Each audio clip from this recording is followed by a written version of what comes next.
Listo. Pues creo que nada, me siento muy nerviosa y van a decir, ¿por qué no? Tengo 2 meses sin dar conferencias porque lo van a ver, me estoy trabando. Pues como les decía, me siento muy nerviosa de participar. Tengo 2 meses sin impartir una conferencia y para mí es mucho tiempo, 2 meses. Tuve COVID y tengo una enfermedad autoinmune, entonces el post-COVID ha sido muy difícil para mí. Tengo neuropatías ahorita muy fuertes en las piernas y la hora de hablar se me dificulta un poco todavía. Ahorita estoy en terapia, poco a poquito, pero así es que si de repente ven que me trabo, vuelvo solita, vuelvo solita. Ok, a final de cuentas me siento contenta de iniciar en mi comunidad. La verdad que iniciar en otro espacio. Todavía no me siento al 100 como para dar una terapia o algo por el estilo, pero aquí me siento en familia, ¿no? Que no voy a ser juzgada, que no voy a ser señalada y que a final de cuentas todos estamos aquí para aprender, nadie sabe más que nadie y todos estamos aquí para sanar estas cicatrices de la niñez, ¿no? Me siento como niña asustada y sobre todo con este tema, ¿no? Recuerdo entonces, y es esta diosidencia, ¿no? ¿Por qué me toca impartir este tema? Me estoy recordando también estas cicatrices que me llevaban a esta tartamudez también cuando era niña, ¿no? Y unos pueden decir, ay, ¿cómo se va a trabar para hablar si habla un chorro? No, créanme, créanme, fue muchos años de terapia, de aceptación para poder lograr hablar, ¿no? Y sobre todo, lo que más me ha ayudado es esta comunidad. Así es que para arrancar el tema, les digo de antemano, si de repente me trabo, ténganme paciencia, estoy haciendo un esfuerzo impresionante. Muchas gracias.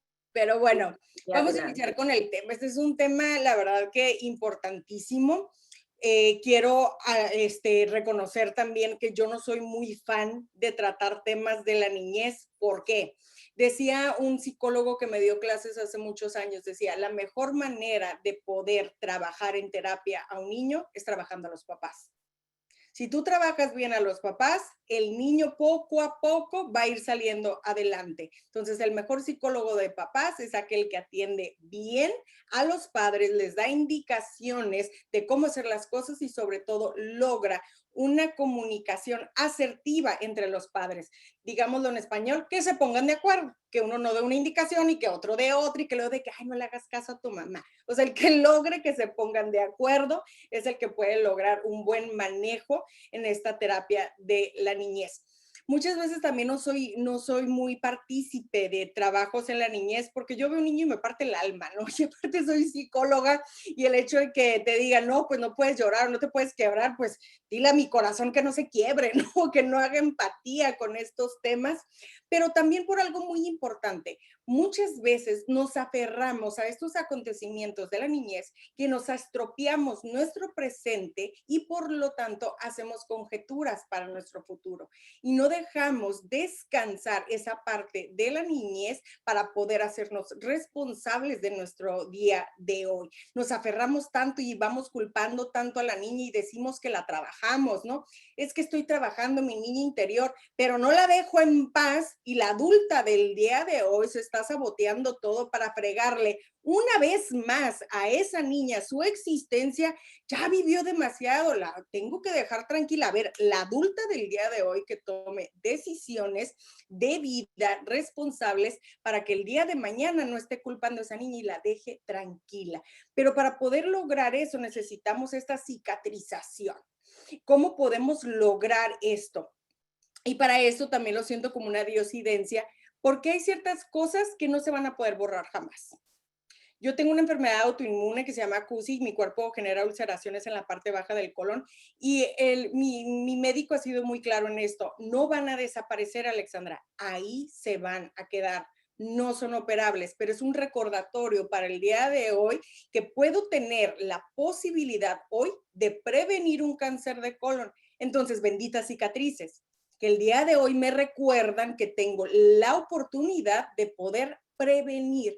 Muchísimas veces nos asustamos de esas cicatrices y las cubrimos, las pintamos, o incluso hasta si tenemos una cicatriz en el brazo que no nos gusta, usamos manga larga, o no, es que a mí no me gusta usar shorts porque no me gusta que se me vean las estrías, las cicatrices, me caía mucho y las cubrimos. Sin embargo, son una señal de valentía, de lo que hemos llegado a trascender, y sobre todo en un niño son estas señales de valor, lo que tuvo que vivir, es este mapa de la historia que nos han hecho lo que seamos el día de hoy.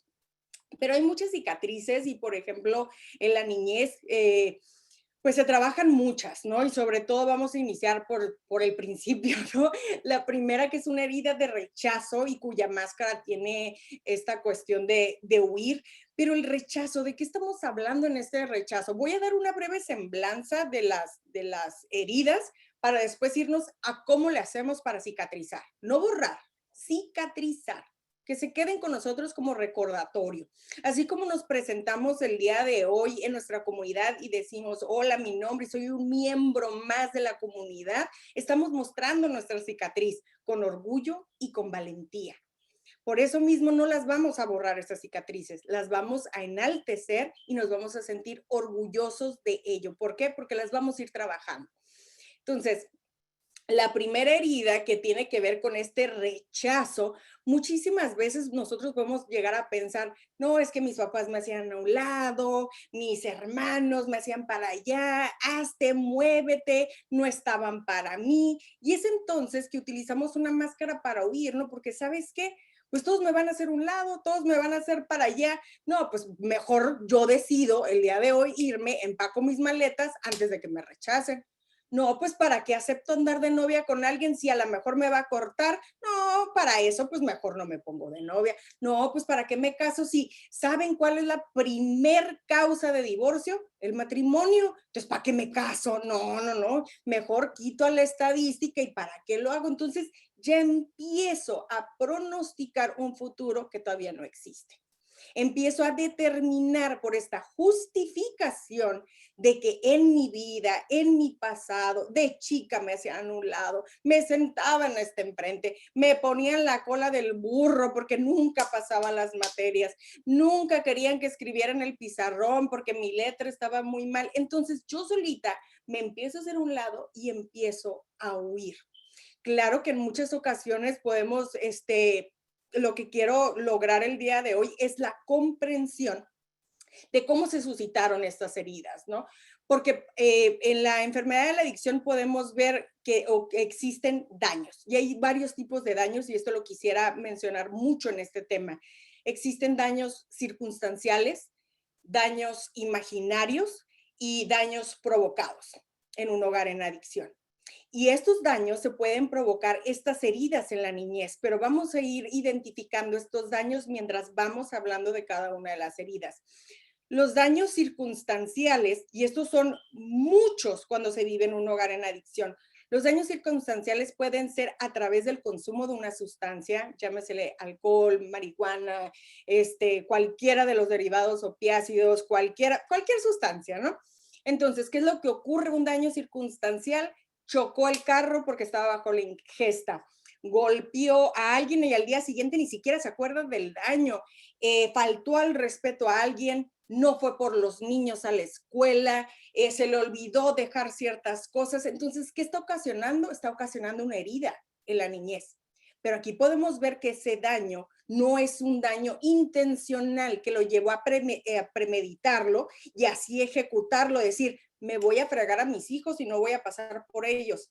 Tenía una prioridad entonces aquí el alcohólico de decir, quiero mi medicamento, quiero el alcohol, me sirve para vivir y todo lo demás vale gorro. Entonces, identificando estas heridas estos daños circunstanciales, podemos entonces ponerle pomadita a esta herida y ayudarla a cicatrizar. Porque el día de hoy me doy cuenta que no fue un daño intencional, que fue un daño circunstancial a través de la enfermedad de la adicción. Y de ahí entonces voy generando una comprensión. Híjole, es que mi papá me hacía a un lado, me rechazaba, nunca se acordaba de mis cumpleaños, siempre decía que me hiciera para allá. Y el día de hoy empiezo a pensar, caray, decía que no saliera del cuarto porque estaba borracho. porque estaba incapacitado, porque no quería que lo viera. Empiezo a identificar el porqué del rechazo y lo empiezo a ser consciente. No quiere decir de que, ya, perdonamos todo, ¿no? Ya se borró, pero empiezo a comprender de dónde viene ese rechazo. Le empiezo a dar una oportunidad de darle otra cara a esa moneda que tanto me hizo daño. Existen también los daños, dijimos circunstanciales, los daños imaginarios. Los daños imaginarios son los que nosotros nos hicimos en la cabeza. No, hombre, sí, de seguro me está rechazando porque no quiere que sea ahí. De seguro le doy vergüenza. De seguro no quiere que vaya porque me corté el pelo y me dijo que se me veía horrible. De seguro por eso no quiere que esté ahí. No, es que como hablo mucho, no quiere que esté ahí porque entonces lo opaco. Pero no, hombre, no, por eso me rechaza. Ese es un daño imaginario que entonces le estoy sumando y le estoy sumando a esta cuestión. Y los daños provocados son los que entonces, con alevosía y ventaja, yo decido fregarme a alguien. Yo les voy a hacer una pregunta. Yo no sé cuántos de ustedes sean padres, pero les voy a hacer esta pregunta a los que sí. ¿Cuántos de ustedes se han levantado el día de hoy con ganas de fregarse a sus hijos? Que se levanten en la mañana y digan, ay, hoy me quiero fregar a mis hijos. Hoy amanecí con muchas ganas de fregármelo, de caerles gorda, de que me odien el día de hoy. Realmente nadie, sin embargo, eso ocurre. Sin embargo, te levantas, le haces el desayuno con todo el amor, con todo el cansancio y resulta de que, habías quedado en hacerme hotcakes el día de hoy. Ay, pues sí, pero te dice huevo, no me voy a poner a estar haciendo ahorita la harina, te tienes que ir a la escuela, o sea, ya, por lo menos come, mañana te los hago. Pero es que tú quedaste, pues sí, ya sé que quedé, pero pues tú tampoco te levantas y todo. Hubo una buena intención, sin embargo ya hubo un daño. ¿Ok? Y son estos daños que no nos levantamos con esta idea de fregarnos a nadie. Sin embargo, nos llevamos de corbata a los demás. Y estos son los daños que realmente sí son provocados cuando yo tomé la decisión de decir, me lo voy a fregar. Y voy a ver la manera de cómo lo voy a hacer. Identificando estos 3 tipos de daños, podemos ya entonces ver con más apertura estas heridas de la niñez para poderlas comprender, darle este espacio. Entonces, ya vimos entonces el rechazo, de cómo es que procuramos ser desapercibidos. ¿Por qué? Porque nos estuvieron haciendo un lado en nuestra niñez, o por lo menos así lo percibimos, que entonces tendemos a estar huyendo todo el tiempo. Otra herida muy importante es la del abandono, ¿no? Y que produce también una máscara como de como de dependencia, ¿no? Este abandono es este miedo a la soledad, este miedo a que no me tomen en cuenta, tendemos a llamar la atención y también en esta herida tendemos a convertirnos en víctimas. Y aquellas personas que hemos llegado a esta postura de víctima, nos tendemos también a convertir en agresores, porque una víctima puede hacer muchísimo más daño que un propio agresor. Porque una víctima te va a recordar lo que me hiciste. Todas las mañanas me las vas a pagar. Vamos a poner ejemplos también del abandono, ¿no? Si entonces yo viví una situación de abandono en mi niñez y el día de hoy no quiero que te me vayas, voy a estar casándote. ¿Dónde estás? Porque no me sales en el Find My Friends. ¿Lo quitaste o qué? Préndelo, es por seguridad. Quiero saber dónde estás. Ahorita las cosas están bien peligrosas. No es para estarte estoqueando de metiche. Quiero saber dónde estás.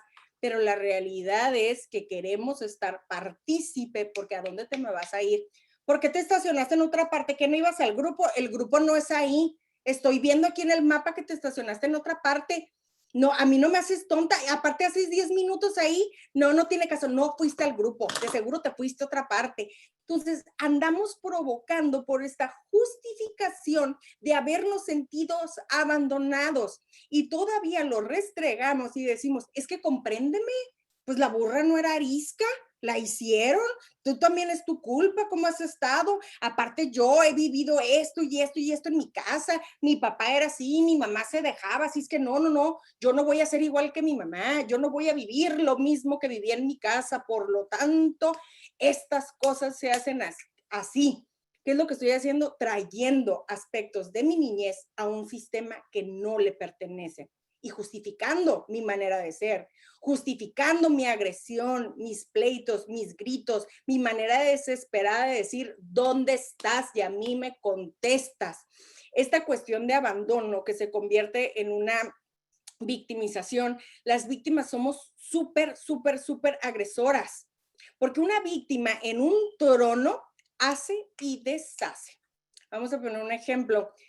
En mi hogar, pues se vive la enfermedad de la adicción, ¿no? Tenemos ahorita unos 17 años en recuperación y a final de cuentas, estos daños, estas cuestiones de la niñez, pues eran un impacto impresionante.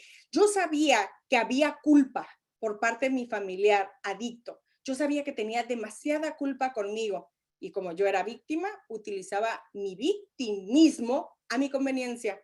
No nos decíamos, pero yo sabía que le carcomía la culpa, así es que lo traía 1, 2, 3, 1, 2, 3.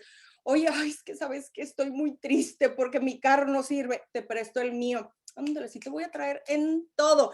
Fíjate que me gritó tal persona, yo te defiendo. Y lo traía de tingo al tango, como el anuncio de las galletas de emperador. ¡Guardias! Así lo traía para todo. ¿Por qué? Porque sabía que el nivel de la culpa era impresionante y que yo, mientras tuviera este trono de víctima, se iban a hacer las cosas como yo quisiera. Entonces me convenía no perdonar, me convenía seguirme sintiendo abandonada, herida, rechazada, para que no se te olvide lo que me hiciste y que la cuenta está muy grande. Así es que para que la pagues te va a tomar mucho tiempo, desgaste y todo, y me las cobras.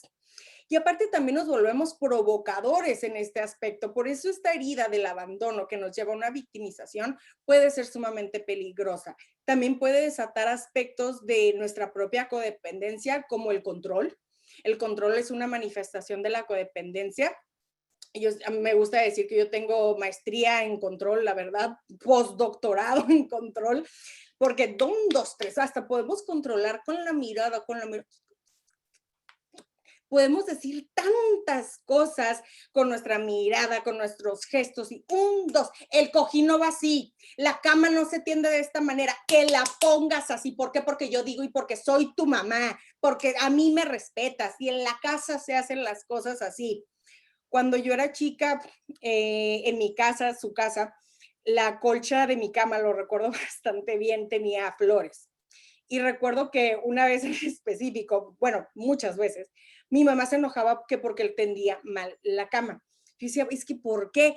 No va así la colcha, la pones al revés. Yo, ¿cómo que al revés? Sí, pones las flores para abajo, las flores deben de ir para arriba porque apuntan para la ventana donde va el sol.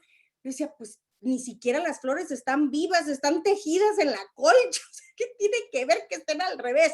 Así no va, la estás poniendo al revés y cállate, no me contestes, soy tu mamá. La colcha está mal puesta porque yo digo. Así es que la pones bien, con las flores para arriba y que apunten para la ventana, Alejandra. Yo, pero la ventana ni da el sol, o sea, ¿dónde, qué quieres? ¿Que crezcan las flores de la colcha? No tiene sentido, pero controlamos. Porque es mi juicio, porque soy tu mamá, porque las cosas así se hacen y porque la colcha yo digo que está al revés. Punto. Algo tan sencillo y vamos provocando una herida, un control y un pánico también de ver la cama y decir, puta, se me van a marchitar las flores y las pongo al revés y es una colcha, pero vamos generando esas cuestiones que hasta nos imaginamos tarugadas. ¿Qué tiene que ver que las flores apunten a la ventana? Podemos prevenir muchísimos pleitos si los hacemos conscientes o si respetamos también a las demás personas que viven en nuestro hogar. Otra herida, la humillación. Y esta herida es muy importante y sobre todo ahorita que en estos tiempos de generaciones de cristal y también de mucho bullying también, tanto cibernético, etcétera, la humillación es una herida muy, pero muy importante y sobre todo en la que hay 2 juicios aquí muy importantes, el mío y el de la otra persona. A lo mejor yo puedo decir, oye, pero es que yo no te quise ofender, yo no te quise faltar al respeto, tampoco te pongas así, ay, qué dramático, tampoco te ofendí, no es para tanto. Y está el juicio de la otra persona de cómo tiene esta percepción. Sí, Alexandra, pero no te diste cuenta que me hablaste de esta manera, que me lo dijiste así y que aparte utilizaste aspectos de mí, de mi físico, de mi manera de ser, etcétera. Entonces me humillaste y aparte hiciste que los de alrededor se rieran de mí. Entonces, en esta herida de la humillación hay dos juicios muy importantes a trabajar, ¿ok? Yo, por ejemplo, viví en un hogar en el que, híjole, todos somos muy carrilludos, muy carrilludos. Mis papás, mi hermano y yo somos sarcásticos, somos bullies a más no poder y te aguantas porque te aguantas. Yo siempre he dicho que el hecho de tener hermanos en un hogar es generar anticuerpos, porque sales en la vida ya sabiendo golpear, ya sabiendo contestar, ya sabiendo empujar. El hecho de vivir con hermanos en casa te genera esa sensación de que ya sabes lidiar con la vida porque ya tienes a alguien en casa que te ha enseñado lo bueno y lo malo de la vida y sobre todo cómo defenderte. En esta herida de la humillación, cuando se vive en hogares con mucho sarcasmo, con mucho bullying, tendemos también a utilizar el sarcasmo de adulto y minimizar los daños que podemos llegar a ocasionar. Ay, ¿por qué te agüitas? Ay, nada más te dijo eso, pues es que sí se te ve horrible, pero ay, pues bueno, ¿y qué? Ya, ¿qué te pasa? Cuando yo era chica, me daba pánico, y digo hasta la fecha no me gusta, no me agrada, ¿no? Pero me daba pánico la película de E.T., la del extraterrestre. Híjole, no lo podía ni ver. Mi familia lo sabía. Y es que aparte quiero que tengan empatía conmigo. ¿A quién se le ocurre que esa sea una película para niños y parece un cerote gigante? Esa cosa es algo impresionante. Parece el emoji del WhatsApp de la popó. Eso parece el mendigo E.T. Está horrible. Yo no sé cómo puede ser alguna película para niños si está muy impactante. Y aparte el dedo que se le prende y se aparece de repente entre los peluches, a mí me daba mucho miedo. Mi familia sabía que me daba mucho miedo. Sin embargo, me hacían ver la película, me hacían irme a dormir sola después y tenía yo también un closet así con todos los peluches y yo sentía que el mendigo mono iba a salir de por ahí y mi mamá, y apagas la luz, que no seas miedoso y sale bien cara y como tú no la apagas, apagas la luz. Yo me la quedaba viendo fijamente a los monos y decía, puta, con que no se me aparezca, con que no se me aparezca. Checaba las ventanas. En la mañana amanecía y mi hermano había comprado un mono de E.T., me lo ponía abajo de la cama y yo gritando, mis papás se reían, se hacían una broma. Y en ese tiempo había un juego en los estudios universales, estaba el juego de E.T. Y entonces mi papá le dice a mi mamá, ¿sabes qué? Ahí está el juego del E.T., no hay que subir a Alexandra. Y mi mamá, al contrario, hay que subirla, pero no hay que decirle que es el juego. Escóndela por allá y ahorita hacemos la fila y te digo cuando la traigas porque esto va a estar chistosísimo. Me suben al juego y en ese juego, yo no sé si a alguien le tocó en algún momento, tenías que dar tu nombre porque al final el E.T. se despedía de ti. Mi mamá pone mi nombre y en lo que entro al juego, veo la silla y veo todo el escenario, me empieza a dar calentura, empiezo a sudar, empiezo a hiperventilar. Mi papá médico me empieza a abrazar y me dice, esta niña está ardiendo en fiebre, no dejaba de temblar. Y para colmo, al finalizar el juego, sale un E.T. gigante. Lo recuerdo bastante bien. Se fijan el trauma, la cicatriz de la humillación, lo recuerdo tan bien que al final el mendigo cerote viviente, al final saluda y dice, goodbye, Alexandra. Ahí sentí que me iba a dar un infarto. Dije, no nada más lo vi en persona, se sabe mi nombre, el mendigo mundo, se sabe mi nombre. ¿Cómo le hago entender a una niña de 6, 7 años que es un juego y que no se sabe su nombre, que no es real? Y todavía que me digas que tú le diste el nombre es una traición para mí. ¿Por qué le das a mi enemigo mi nombre? ¿Por qué le dices cómo me llamo? Ya va a ir a buscar a Alexandra Tijuana, a San Diego y va a ir por ella. ¿Cómo le haces entender a una niña de 6, 7 años que eso no fue una traición? Que eso fue algo chistoso, que esto, ay, ya es para que aprendas de la vida, pues también te van a invitar a una casa con amigas y ni modo que no pongan la película. Entonces, hay dos juicios muy importantes que debemos de entender aquí.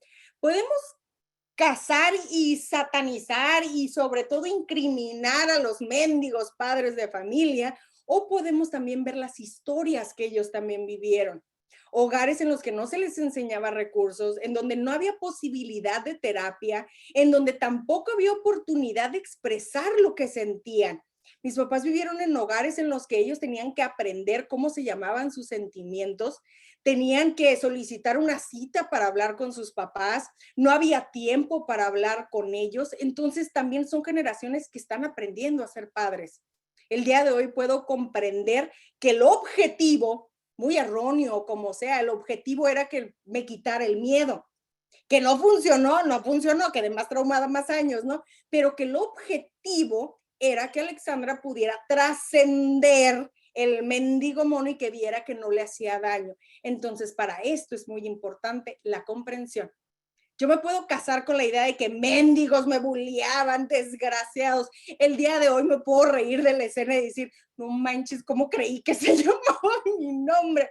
Puedo voltear a ver esa escena, reírme, disfrutarla, no incriminar a mis papás porque el día de hoy los puedo comprender. Que a final de cuentas no se levantaron ese día y dijeron, nos vamos a fregar a Alejandra. Lo vieron también como algo cómico. O todos aquí que son papás que dicen, ay, ¿sabes qué? Merezco time out también el día de hoy. Ya, un poquito de dosis para todo el desmadre, las colchas, la ropa sucia que me dejan, que me contestan, que no se tragan lo que hago, pues una dosis tantita para que sienten, pues no nos cae mal tampoco, ¿no? Son esas cosas que también podemos llegar a comprender, pero muchas veces nos atoramos en este rencor. Desgraciados, incomprendidos, me hicieron a un lado, me humillaron. Por eso es tan importante el no casarnos con solo un juicio, ver los dos juicios, ¿ok? En la humillación podemos ver que muchas cosas pueden ser con alevosía de que sabes que te quiero humillar, otras cosas pueden ser por desconocimiento sobre el tema. Yo recuerdo también cómo yo comí sólido como hasta los 6 años, tenía problemas gástricos, que el día de hoy ya veo el por qué, tenía problemas gástricos para poder digerir la comida y mi mamá tuvo que dejar de trabajar para poder estar al pendiente de mí todo el tiempo. Y son estas cosas que yo puedo ver que mi mamá me decía, no te lo traes así, que tienes que masticar, que mastiques bien. Y yo puedo decir, me criticaba al masticar, me criticaba al tragarme las cosas, no me dejaba comer esto, tenía que comer a cierta hora y solo lo que ella decía. Pero el día de hoy puedo voltear a ver que dejó de trabajar 6 años, que el día de hoy estoy viva gracias a ese esfuerzo y esa constancia que hizo para que Alexandra pudiera alimentarse. Entonces puedo cambiar la escena y decir, ah, caray, mi mamá no me gritaba para que entonces tragara o para que no comiera o porque era una desgraciada. Estaba queriendo y estaba gritando desde su manera de hacer las cosas para que yo sobreviviera. El poder ver las cosas de esa manera y poder identificar el por qué, vamos haciendo un lado esta herida tan grande y la vamos entonces poniendo un tono, poniéndole un nombre. Pues, ¿sabes qué? La verdad es que no me quiso hacer daño. La verdad es que no me quiso decir gorda o que masticaba mal o que estaba tuerta o que estaba muy flaca. La verdad no, la verdad es que quería que sobreviviera. Que no tenía el recurso para saber cómo hacerlo, eso es independiente, pero de ahí en fuera nos vamos al objetivo principal, ¿ok? Ya que entonces hablamos de la humillación, podemos hablar de la herida de la traición, ¿no? Y en la herida de la traición es cuando no cumplieron lo que me prometieron, ¿no? ¿Cómo es posible? Y en esta cuestión de la traición es que tengo que controlar todo lo que sucede a mi alrededor, antepongo que puede suscitar algún peligro, evito sorpresas, soy muy exigente en mis relaciones porque me da miedo que me mientan, porque ya me traicionaron una vez. Mi papá fue por cigarros a la esquina y no volvió en 20 años, entonces yo ya sé cómo funcionan estas cosas, yo ya sé qué es la traición. Entonces, en esta herida es cuando no me cumplieron lo que me prometieron, ¿no? Cuando no existieron estas cuestiones de ser asertivos, de decir, esto va a pasar.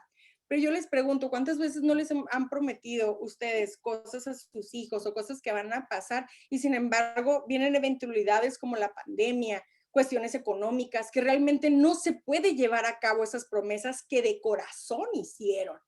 o que a lo mejor el recurso no es el mismo con el que contaban anteriormente, que el desgaste emocional, de energía, que ya no pueden hacer muchas cosas de las que hacían, ¿no? Entonces, vamos siendo claros para no generar este tipo de heridas en la niñez, ¿no? Como esta, la de la traición.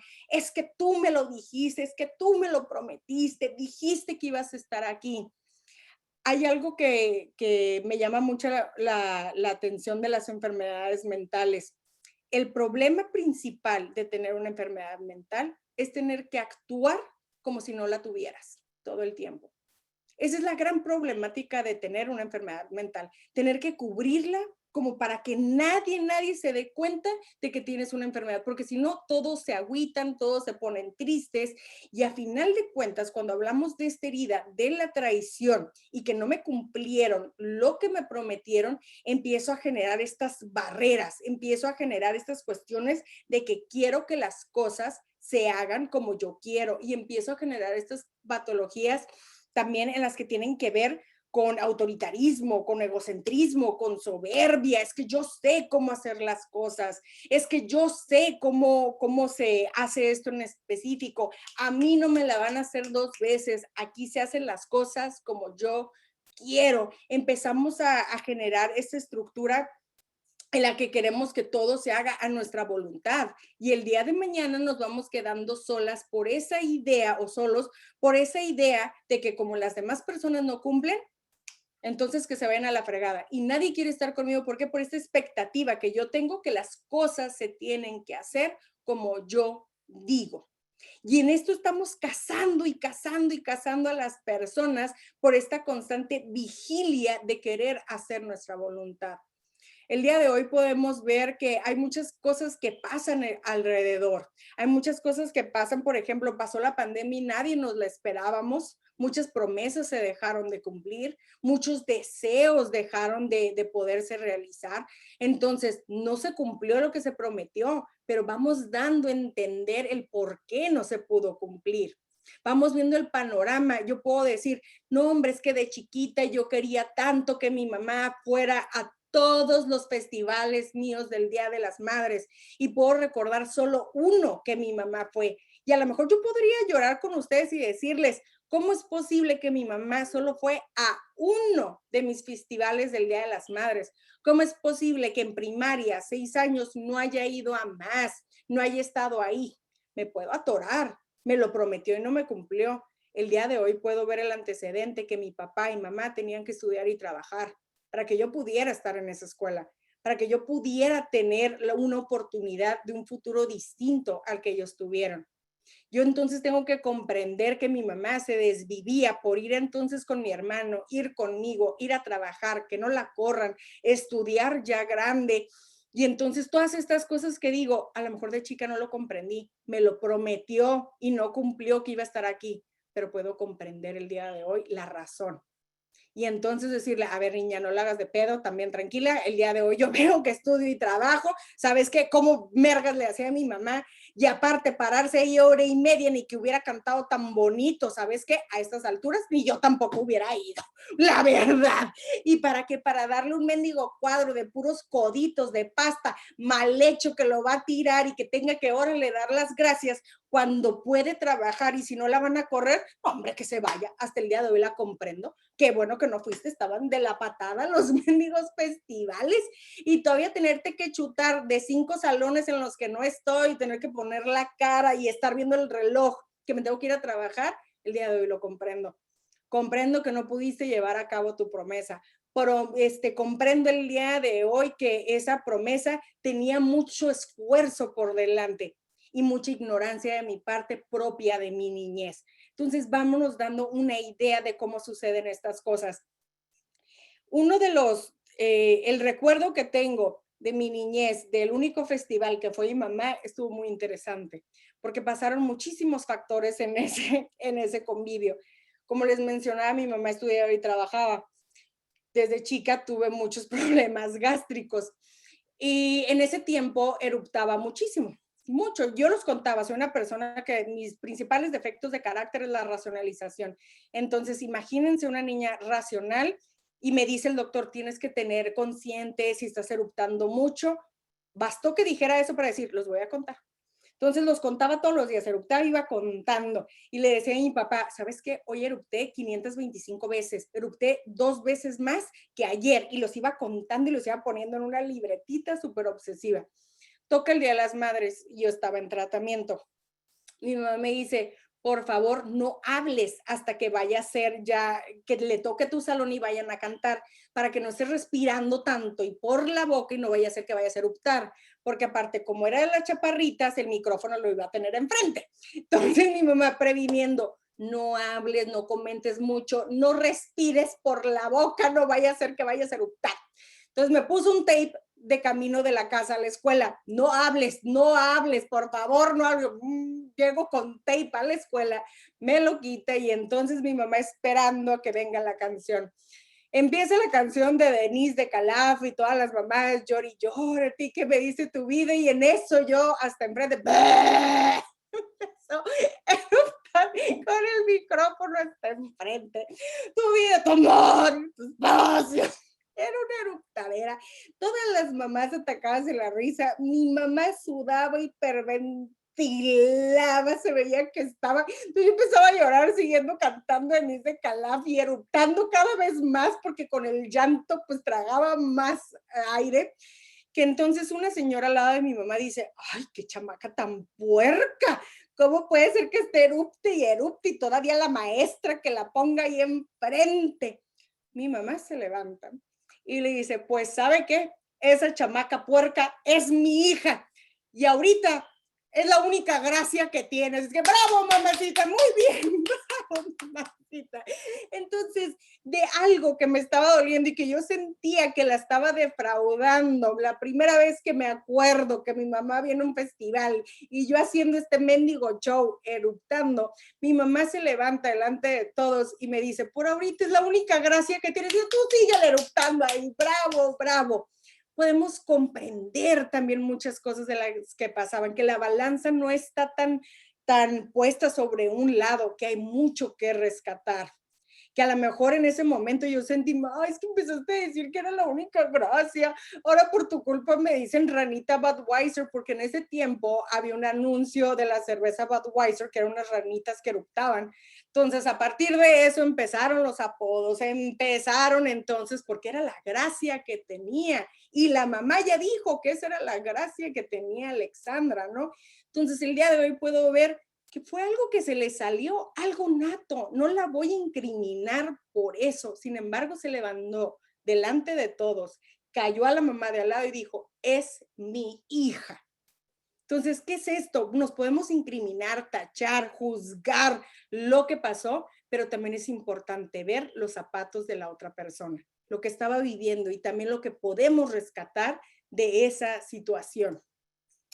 Otra de las heridas también que es muy importante es la de la injusticia, ¿no? Y la injusticia nos manejamos en una postura pues sumamente rígida en la que procuramos que la justicia sea lo máximo, ¿no? Y tendemos a ser sumamente perfeccionistas.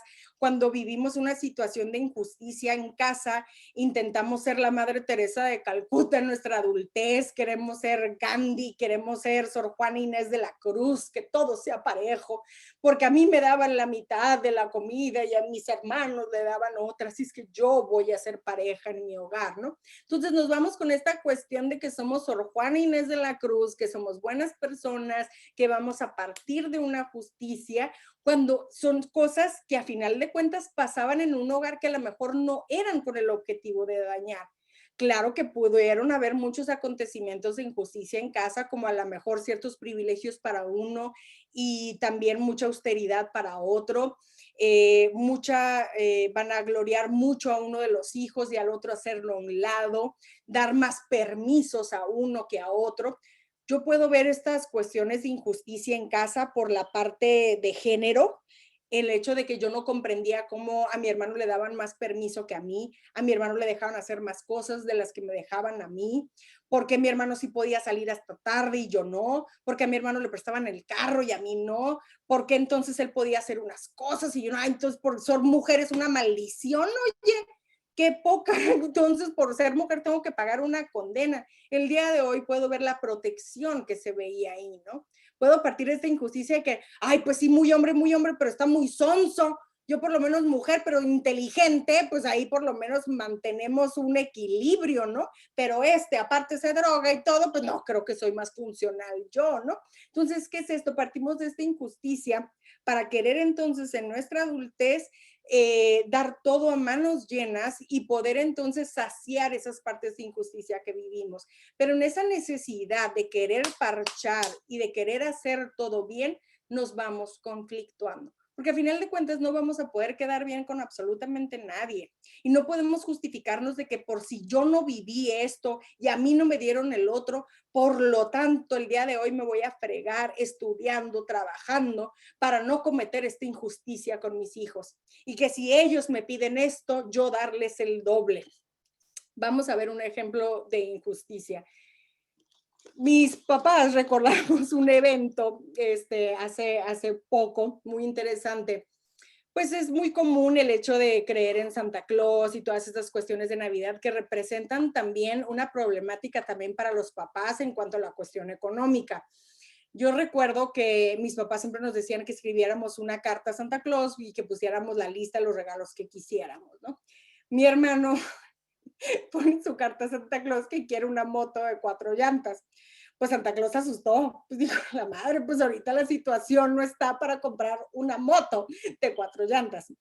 Mi mamá tenía en ese entonces un salón de fiestas infantiles y le decía a mi hermano que si él trabajaba en el futbolito y lo rentaba, el dinero que ahorrara iba a ser para él. Entonces mi hermano tenía ahorrado unos $200 y sobre todo en ese tiempo pues era bastante, ¿no? Esos $200.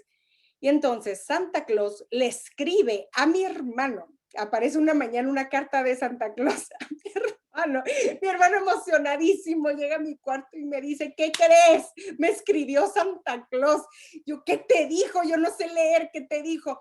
Ay, pues dice que si le puedo cooperar para mi moto, que sabe que tengo $200 que sí los puedo poner en el sobre y que para la siguiente Navidad pues ya están a mano, ¿no? Pero que este es un regalo muy fuerte para Santa Claus y que los renos iban a cansar y pues la logística, ¿no? La gasolina y todo, pues con el peso de la moto pues iba a ser más.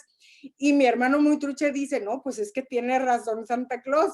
Y bien ingenuo va y le mete los $200 a la cartita a Santa Claus y le amanece el día de 25 su moto de 4 llantas.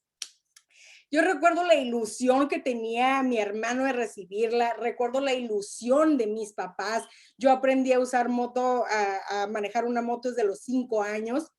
Me subían, me agarraban a madrazos, pero tenía que aprender a usarla. Y todos disfrutamos esa moto y hay unas fotos increíbles todos usando esa moto. Yo recuerdo que cuando mi hermano se enteró que mis papás eran Santa Claus, hubo un minuto de silencio, de reflexión. Y después volteé a ver a mis papás y les dice, ¿y mis $200? Entonces, ¿quién tiene mis $200? ¿Por qué me pidieron dinero para mi moto entonces?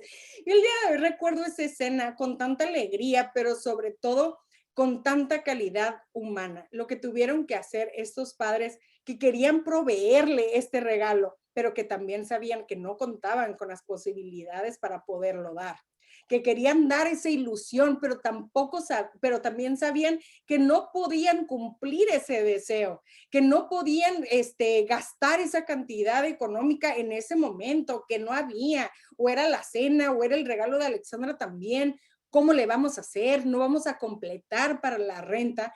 Y puedo voltear a ver esa escena con tanto admiración de ver ese esfuerzo por mantener esa ilusión, porque las fotos siguen. Claro que para mi hermano puede ser esa injusticia, mendigo Santa Claus, ¿qué le pasa a mis papás? Lo que me hicieron es injusto, yo pagué mi moto. ¿Qué es esto? Podemos identificar y ver tras bambalinas todo lo que sucedía en este hogar.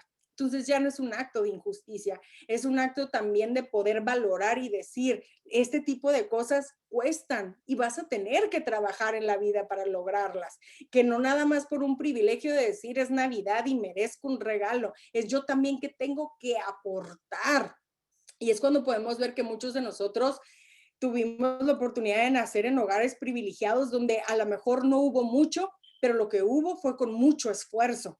Y creemos que entonces las cosas merecemos por arte de magia, que se deben de dar, y entonces consideramos cosas injustas de que por qué este sí tiene y por qué yo no, y poder ver el contexto tras bambalinas de lo que sucede, sana y ayuda a esta cicatrización de estas heridas.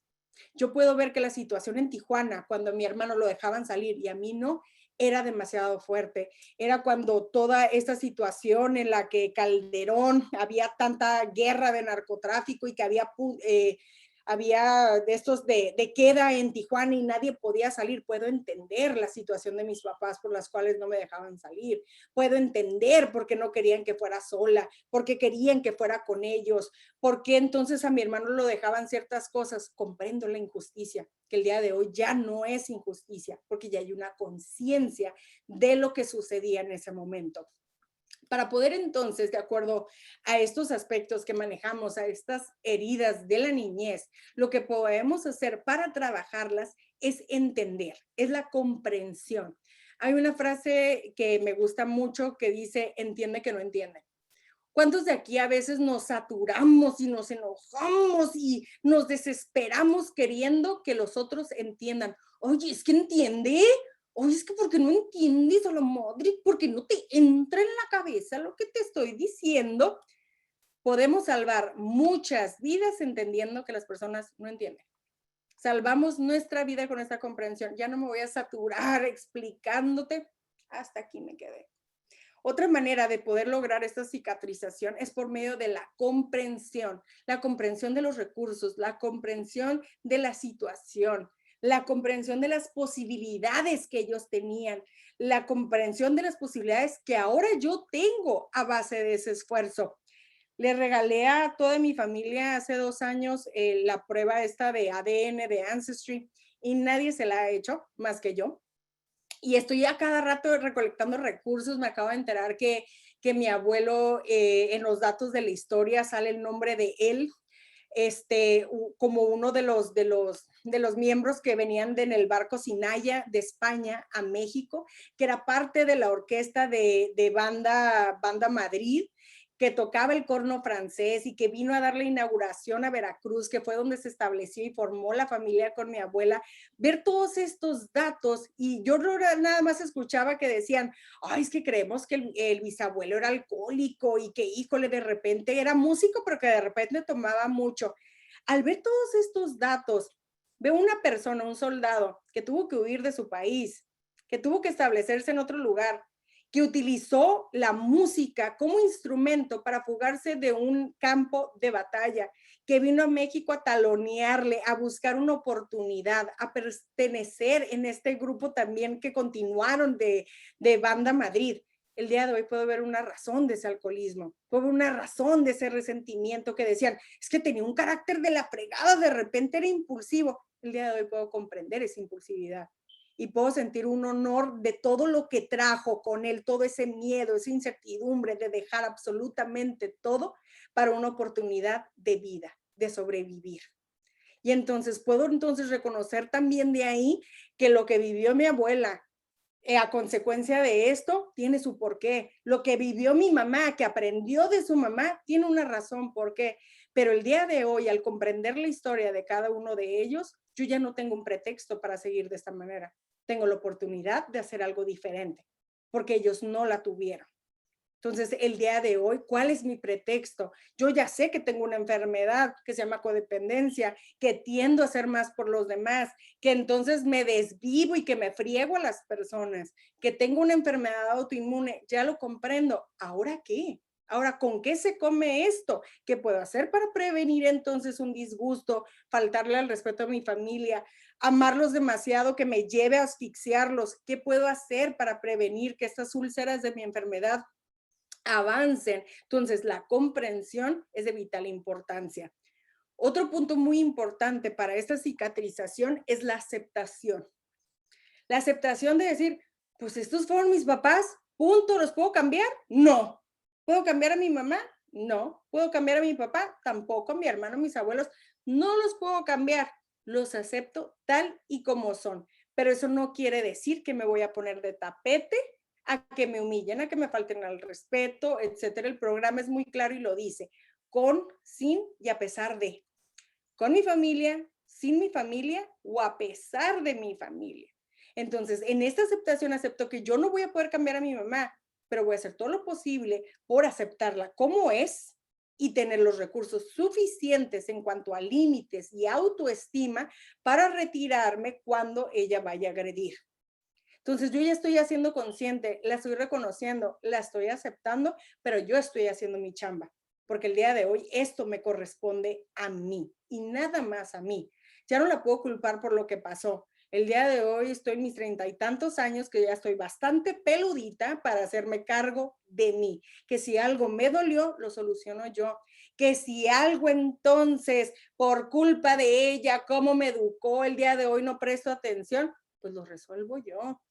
Hace poco, relativamente poco, ¿no? Hace como unos 5 años, apenas me diagnosticaron mi déficit de atención con hiperactividad y estaba tan renuente a reconocerlo, le decía a la psiquiatra, ¿sabes qué? Escárbale bien, escárbale, se me hace bien sencillo que nomás digas, ay, déficit de atención con hiperactividad, se me hace que no le estás chambeando, soy psicóloga, no me hagas mensa, o sea, yo sé cómo funciona este trastorno, no lo tengo, o sea, hubiera sido muy evidente, me lo hubieran cachado mis papás. El día de hoy al verlo digo, ah, caray, ¿por qué no lo cacharon? Era súper evidente, ¿cómo es posible que nadie se daba cuenta? Ahí está la razón de muchas cosas. No les puedo echar la culpa que no hubo un diagnóstico. El día de hoy yo estoy lo bastante peludita para darme cuenta, para pedir ayuda, levantar la mano, solicitarlo y hacer lo que tenga que hacer. Se me ocurre decirle a mi mamá, y mi mamá también está en programa, le digo, ay, ma, ¿cómo puede ser posible que jamás se te ocurrió? No manches, o sea, estudiaste unos años de psicología, estuviste en atención a víctimas. ¿Cómo es posible que no te dabas cuenta que tuviera déficit de atención? Voltea con una calma y me dice, ¿ya te lo diagnosticaron? Y le digo, sí, pues hazte responsable tú, que yo tenía demasiados pendientes. No te faltó comida, no te faltó ropa, no te faltó casa. Ya lo demás, si no me di cuenta de algo, ay, pues ya, mamacita, ya, pues ay, tú paga. ¿Qué quieres? ¿Que te pague la psiquiatra? Págala tú. Te gastas tu dinero en tarugadas. ¿Qué quieres? ¿Represalias de lo demás? Ay, no, no te faltó absolutamente nada. Tienes razón. El día de hoy puedo ver que yo tengo la capacidad de pedir ayuda y no conmiserarme y buscar culpables. Lo que no se pudo hacer de niña, el día de hoy de adulta, asumo la responsabilidad. Otro punto muy importante es no conmiserarnos. Para esta cicatrización es muy importante no conmiserarse. Es que si te cuento la historia de cómo viví, es que de niña me hacía falta esto y estoy llore, llore, llore. No manches, Alexandra, ¿y cuántos años tenías? Tenía 6 años. Ay, no mames, ya supéralo, Alexandra, ya tenía 6 años. Y aparte la memoria del niño es sumamente distinta. ¿Cómo funciona la memoria de los niños? ¿Nunca ustedes se han puesto a pensar que de repente les dicen, ay, vamos a ir a la casa de tus abuelos? Híjole, tengo 20 años que no voy. Y van a esa casa y dicen, ah, caray, yo me acuerdo de esta casa más grande, que no estaba más grande, que en el patio era como que, híjole, parecía bosque el patio, había un chorro de árboles y resulta que eran unos mendigos de limón chiquititos, ¿no? Un patio chiquitito, pero de grande lo vemos gigante el patio. Yo me imaginaba una mansión. ¿En serio esta era la casa? ¡Qué chiquita estaba! ¿Por qué? Porque muchas veces, más bien de niños, tendemos a exagerar las situaciones. Tendemos a ver las cosas de manera grande, de manera gigante. No hay una proporción en la línea del tiempo. Por eso cuando abordamos ya sea un abuso sexual o abordamos algún acontecimiento de algo impacto en la niñez, tenemos que tener mucho cuidado en la línea del tiempo, porque puede haber muchas cosas fluctuantes en esa línea, porque puede haber una exageración en los tiempos, no adrede ni mucho menos, sino propias de la niñez. Puede haber una exageración, a lo mejor fueron muchos años que pasó este abuso, pero si vamos viendo en la línea del tiempo, no coinciden las fechas, no coincide tampoco los meses, la casa que nos dice. En la entrevista psicológica nos damos cuenta que esa línea del tiempo no está bien. Hay ciertas cosas, le llamamos loopholes, que no podemos unir muy bien. es porque tendemos a exagerar estas cuestiones y no porque lo queramos hacer, sino por la dimensión del niño, ¿ok? Entonces, a la hora de que yo ya de adulta estoy contando una situación, estoy trabajando esos aspectos de mi niñez, es importante el no conmiserarme. Aceptar las cosas como son, como pasaron y poderme dar la oportunidad de hacer un cambio diferente. Si yo me conmisero el día de hoy por lo que la niña pasó, que sabes que es que yo no puedo dormir si no tengo la luz prendida, que no ves que me daba pánico el IT, se me va a aparecer entre las cosas. No, no, no, es que yo duermo con la luz prendida y que se joda mi pareja durmiendo con el foco aquí en la cara. ¿Por qué? Porque yo me traumé de chiquita. Así es que te jodes tú también con la luz prendida porque a mí me da miedo y te jodes tú también. ¿No será más fácil trabajar el trauma, trabajar el dolor y que los dos podamos dormir en paz?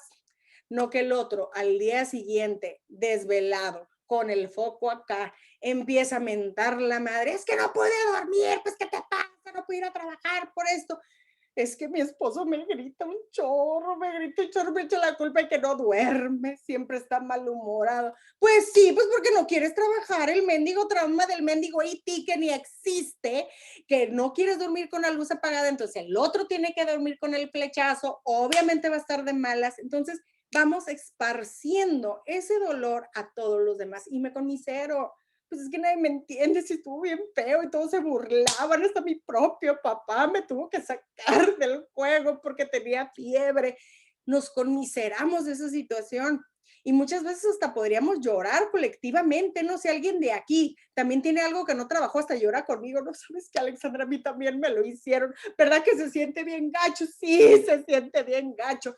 Y empezamos a generar comunidad conmiserada y así no nos vamos a apoyar. Otro punto muy importante para poder lograr esta cicatrización es no culpar a otros de lo que viví. Podemos ir aventando culpas a los demás. Es que mi mamá no estuvo presente. Es que mi papá permitió que sucediera esto. Por culpa de mi hermano pasaron esos acontecimientos. Por culpa de mi abuela. Si hay algo que he comprendido muy importante en la enfermedad de la adicción, es que no existen culpables, existen responsables. Como les mencionaba al principio, yo no creo que ninguno de ustedes se haya levantado en la mañana con las ganas de joderse a un ser querido, pero sin embargo, lastimamos a los seres que más amamos. No nos levantamos con esa intención de querer ofender, querer lastimar a los demás. Sin embargo, en la cotidianidad pasa. El punto es ser consciente de que si yo ya me di cuenta que mi manera de hablar lastima a mis seres queridos, ay, pues bueno, yo así hablo, pues ¿qué quieres? Soy norteña, pues ni modo, ¿qué? Tengo acento y aparte grito, ¿qué quieres que haga? Así soy. Punto, pues ya, tápate los oídos, ya sabes qué, ya no hablamos. Que se jodan los demás, no. Puedo asumir mi responsabilidad y entonces poder buscar la manera de cómo podemos convivir, de cómo podemos coexistir, de cómo podemos disfrutarnos en familia. No nada más decir, no, pues es que yo no hablo con mi mamá porque siempre me está callando, me está diciendo que como grito y pues yo así yo no puedo hablar con ella porque no es un esfuerzo.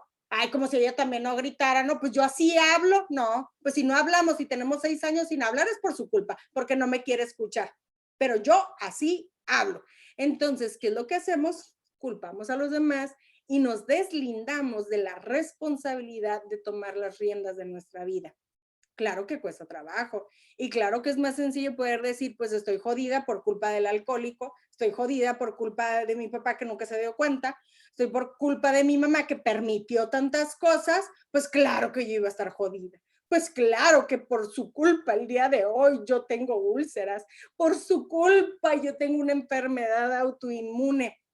Muchas veces hasta tuve la oportunidad de conmiserarme debido a mi enfermedad autoinmune porque mi mamá tuvo cáncer de colon y dicen que un 80% de las personas con mi enfermedad CUSI, más bien con cáncer, tuvieron CUSI y nunca se dieron cuenta y que puede llegar a ser una predisposición genética que yo pude haber heredado de mi mamá.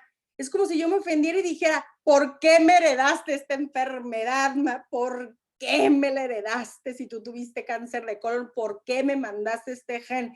Yo no creo que a la hora de que me estaban planeando o no me estaban planeando mis papás en lo que estaban pensando, me voy a joder esta morra y órale, tú aviéntale tu diabetes, aviéntale tú también tu artritis reumatoide y vamos a generar toda esta carga genética que le vamos a heredar a esta morra para mantenerla toda su vida y que sea un inútil, que no pueda trabajar, que se conmisere, víctima, que se cague todo el día, que esté toda torcida todo el día por la artritis. Hay que generar una hija así. Pues claro que no, sin embargo las cosas pasan y no puedo culpar a los otros por las cosas que acontecen. El día de hoy tengo que ser responsable para detectar estos antecedentes y hacer lo respectivo, ¿ok?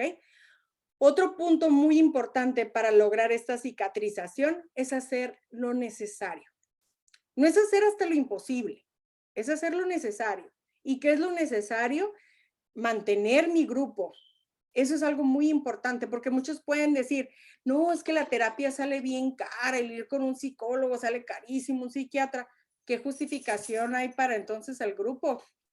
Cuando de repente dicen, no, pues vamos a presentar la séptima, muchos empiezan a salir o en ese momento apago mi cámara, me hago la que Dios me habla, cuando sin embargo es una gratificación o si estamos en persona, hasta digo, ay, me levanto por el café, es la hora de que ya pasan por la séptima, me levanto, me hago el café, empiezo a hojear la literatura o voy al baño y me hago güey. A final de cuentas, como sea que estemos en el grupo, mantenernos en el grupo. Y es también una responsabilidad. Si a lo mejor no puedo prestar un efectivo a la hora de cooperar para el grupo, a lo mejor puedo cooperar con que, ¿saben qué? Yo llevo el café. O ¿saben qué? Yo me quedo a limpiar lo necesario del grupo, acomodo las sillas. Yo no puedo aportar con una séptima, pero ¿saben qué? Yo llego temprano a abrir. Yo llego a hacer esto, empiezo a solicitar un servicio porque entonces yo ya sé que no puedo cubrir una área, pero hago lo necesario. Es importante hacer un servicio siempre, y más si tenemos estas cicatrices de la niñez, porque necesitamos devolver. Hay mucho que recordamos, hay mucho que se vivió en esta etapa de la vida que es muy importante para nuestra estructura, para nuestra manera de poder generar herramientas para la vida, que entonces nos tenemos que devolver día a día el privilegio que tenemos de estar vivos. Y el servicio es muy importante. El servicio nos lo da el programa y el servicio es para Dios, no para nosotros. A la hora de que acomodamos las sillas, estamos garantizando que un miembro más se sienta cómodo en nuestra comunidad. El día de hoy, cuando yo hago un servicio de coordinación, estoy garantizando que me preparé antes de darlo y que puedo dar lo mejor de mí en esta sesión. Que entonces lo que estamos haciendo no es para nosotros ni es para los demás, es para arriba, para agradecer. Y si no agradecemos, escupimos al cielo y se nos regresa. Entonces, si estamos generando algo de esta comunidad, siempre tenemos que devolver. Y eso ayuda a sanar. Otro punto muy importante para la cicatrización, si bien el programa de Alcohólicos Anónimos y sus múltiples derivados, codependencia, Al-Anon, etcétera, si bien nos dice que el apadrinamiento jamás podrá ser una terapia, el hecho de expresarnos en una tribuna, hablar nuestro testimonio o hacer los pasos de manera correcta, podemos lograr una catarsis. Y la catarsis en psicología es el vómito del alma. Entre más hablamos, más sanamos. Yo les puedo preguntar, ¿recuerdan ustedes su primera tribuna, la primera vez que pasaron delante de un grupo? ¿Cómo era su timbre de voz? ¿Cómo hablaban? ¿Cómo explicaron los detalles? Yo les puedo garantizar que si todo un año utilizan la tribuna, se dan la disposición de hablar, van a notar que su timbre de voz es totalmente distinto. Que la manera de hablar de la misma escena de la que hablaron el primer día que llegaron va a ser totalmente distinta. ¿Por qué? Porque sanamos por el habla. ¿Ok? Todas estas heridas que tuvimos de la niñez, entre más las hablemos y más las digamos, más van a ir sanando. Hasta que llegue un punto en el que pues ya no tengo lágrimas, ¿por qué voy a llorar? Ya no me sale. Hasta, ¿sabes qué? Pues sí estuvo chistoso, la verdad, lo del E.T., güey, la neta se me rifaron el que dijeran el nombre, el mendigo, bueno, me atacó de la risa ya, hasta se me antoja hacerlo, ¿verdad? Claro que no lo voy a hacer, pero me antojaría también hacerlo.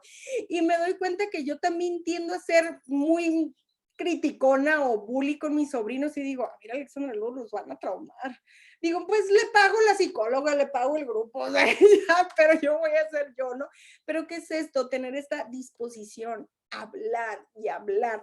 Muchas veces nos cohibimos y cuando hacemos, por ejemplo, un cuarto paso que es tan importante, que es este inventario, decimos, ay, híjole, pues mi madrina es la Laura o es la Martita. Yo no voy a escribir todo y que lo lea ella. Ay, ¿qué le importa? Aparte, remetiche, lo me va a andar juzgando si lee mi cuarto paso y qué tal si se lo enseña a alguien. Y si se entera de todo mi inventario en lo sexual, va a decir que, híjole, fui una prosti. Ay, no, yo no quiero que lo lea. Entonces, ¿qué es lo que hacemos? Y hacemos mal un cuarto paso porque pensamos que nos van a juzgar, pensamos que lo van a utilizar en nuestra contra cuando es algo necesario el inventario personal que maneja este cuarto paso. Si no lo hago de manera consciente y abro mi corazón, que ahí es una oportunidad para abrir todas esas heridas de la niñez y poder entonces a partir de un quinto paso y los que siguen, poder trabajar en esta cicatrización de estas heridas, pero necesito haber hecho un muy buen cuarto paso. No pensando en que si mi madrina o mi padrino se van a burlar de mí, que si escribí con faltas de ortografía, que si hice un chorro de hojas por preguntas, que si, ay no, ¿qué va a decir de mí? Eso se hace a un lado. Hablo y doy el vómito del alma, que es esta catarsis. Y otro punto muy importante para poder lograr esta cicatrización es generar comunidad terapéutica. El día de hoy tenemos la oportunidad de estar aquí 285 personas. Es una comunidad en la que yo les dije en un principio, me siento nerviosa de hablar porque siento que me voy a trabar, pero a final de cuentas estoy muy contenta de estar aquí. ¿Por qué? Porque sé que es una comunidad. Sé que no, o sea, que a lo mejor el miedo se me va a quitar los primeros 5 minutos o fue una justificación de decir, no he dado en 2 meses, pero que tengo a mi comunidad. Sé lo que es Al-Anon, sé lo que es el programa y así a lo mejor no tenga el recurso para invertirle más en mi salud mental como una terapia o como a lo mejor un diagnóstico en psiquiatría, por lo menos sé que mi comunidad me va a escuchar, me va a respetar, que voy a encontrar a lo mejor a otro compañero aquí que a lo mejor no vivió lo mismo que yo, pero vivió algo parecido. Entonces, mi invitación para ustedes el día de hoy es no justificar, no, dejar descansar también a nuestros niños interiores, respetarlos, amarlos, honrarlos por lo que vivieron y que sean la batería para impulsar a los adultos que somos el día de hoy. Que los adultos del día de hoy podamos construir, diseñar y formular el futuro que queremos. Porque los niños no tenían esa oportunidad. Nosotros de adultos sí tenemos esta oportunidad. Y las cosas que hagamos el día de hoy se van a poder ver reflejadas en nuestro futuro. Así es que el día de hoy no hay pretexto. Tenemos un programa de recuperación y si hay algo que yo siempre he dicho que digo, ¿por qué recibí esto del programa? Es la conciencia. Porque la conciencia no te deja mentir a gusto, no te deja volver atrás, no te deja recaer, que dices, híjole, ¿por qué generé conciencia? Ya me di cuenta que la regué, ya me di cuenta que ando de víctima. Híjole, cómo me conmiseré hace rato, ahora parecía Talía en Marimar, híjole, me pasé de lanza, parecía María Mercedes, llore y llore, parecía Televisa. Ya me doy cuenta de esas cosas y eso es algo que me regaló el programa, conciencia. Hagámosle caso a nuestra conciencia y sobre todo tengamos el valor de intentar hacer algo diferente. Dicen que un error no se comete 2 veces. La segunda es nuestra decisión. Así es que si tantas veces nos hemos peleado por lo mismo, tantas veces he llorado por esto que aconteció en mi pasado, ¿qué voy a hacer hoy diferente para ya no llorarlo? ¿Qué voy a hacer hoy diferente para sanarlo? ¿Puedo cambiar a mis papás? No. ¿Puedo cambiar la historia? No. Puedo cambiar el día de hoy y que esto se vea reflejado en mi futuro y el día de mañana, pero no me voy a saturar, como dice el programa, solo por hoy y poco a poco. Pues muchísimas gracias. No sé si hay preguntas, comentarios, pero fue un honor estar el día de hoy aquí con ustedes. Muchísimas gracias a ti, Alejandra. Excelente tu ponencia, muy humana. Hicimos, yo creo, puente muchísimas personas. A continuación, le voy a dar la palabra a nuestra compañera que nos habla un poco de la séptima y algunos anuncios de las reuniones del resto de la semana.